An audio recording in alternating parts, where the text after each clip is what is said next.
ජීවිතේ නැමති දිනපොතේ තවත් එක් ලස්සන පිටුවක්. අද මැයි මස 30 වෙනිදයි. අද මුළු පරිසරයම මට දැනුනේ හරිම ශෝකාන්විත ලෙසයි. මොකද මුළු අහස් තලයම අලු පැහැති වලාකුළු වලින් වැහිලයි තිබුණේ. ඒ විතරක් නෙමේ, හිරිකඩු පිපෙන සිහිල් සුළංවලුනුත් මුළු පර්ත් නගරෙම වෙලාගෙනයි තිබුණේ. ඒ වුණත් අපි අද සවුත් පර්ත් වල තියෙන රියබන් ඕචඩ් එකට යන්න තීරණය කළා.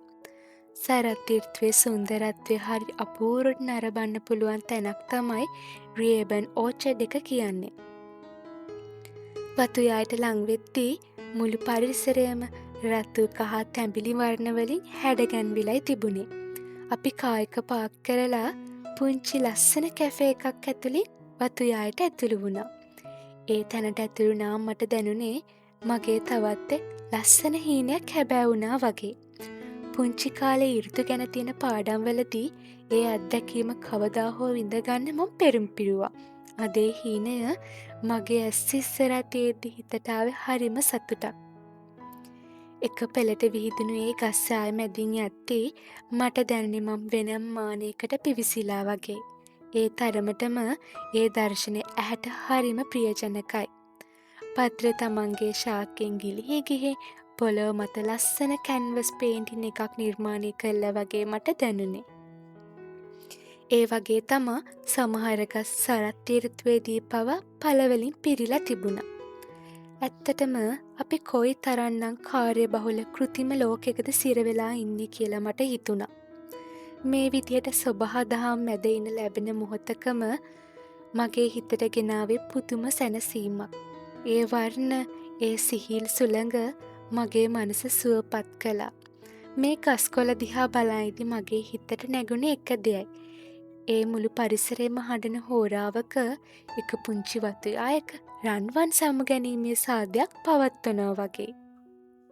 මොකද වසන්ත කාලේ ඉඳන් මුළු ගිම්හාන ඍතුව පුරාම මහන්සි තම කාර්යභාර ඉටු කළ මේ පත්‍ර සෙබළෝ දැන් තමන්ගේ වගකීම නිම කරලා නිහඬව සමුගන්න ලෑස්ති වෙනවා වගේ මට දැනුනේ. මම මොහොතකට මගෙන් ඇහුවා, ඇයි මේ ගස් තමන්ගේ පත්‍ර තමන් තුළ රඳව ගන්නට අරගල කරන්නේ නැත්තේ කියලා. එතකොට තමයි මට තේරුම් ගියේ ඒ ඊළඟ වසන්තයේදී වඩා ශක්තිමත්ව වර්ධනය වෙන්නට වගේම පෙරට වඩා තවත් ලස්සනට පිපිදීමට තමයි මේ විදියට ගස් තමන්ගේම පත්‍ර අත්හරින්නේ කියලා. ඇත්තටම සොබහදම අපට කියා දෙන්නේ කොයි තරම් අපූරු පාඩමක්ද. ඒ තමයි අත්හැරීම තුළ ඇති සුන්දරත්වය. අපේ හිත්වල කොපමණ වේදනා, පසුතැවීම්, ගැටලු, බිය වගේම නරක පුරුදු අපි පොඩි බැඳගෙන ඉන්නවද? ජීවිතයේ සාර්ථකම අස්වනු නෙලා ගන්න නම් ගසක පත්‍ර හෙලනවා වගේ අපි සමහර දේ අත්හරින්නම ඕන. වසන්තේ නැවත ශක්තිමත්ව දළුලා වැඩෙන්නට අපේ හිතේ හිර කරගෙන දැවෙන ඒ සියලු දේ අතහැර දාන්න ඕන කියලා තමයි මට තේරෙන්නේ. එතකොට තමයි අපේ ජීවිතේ බෙස්ට් වර්ෂන් එක බවට පත්වෙන්න පුළුවන් වෙන්නේ.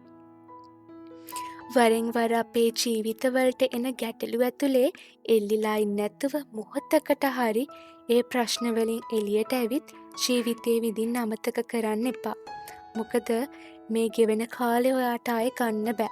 ඉතින් ළමයෝ ජීවිතය ආදරෙන් විඳින්න. ආයෙමත් ලස්සන පිටුවකින් හමු වෙන පොරොන්දුවෙන් මම අදට සමුගන්නවා.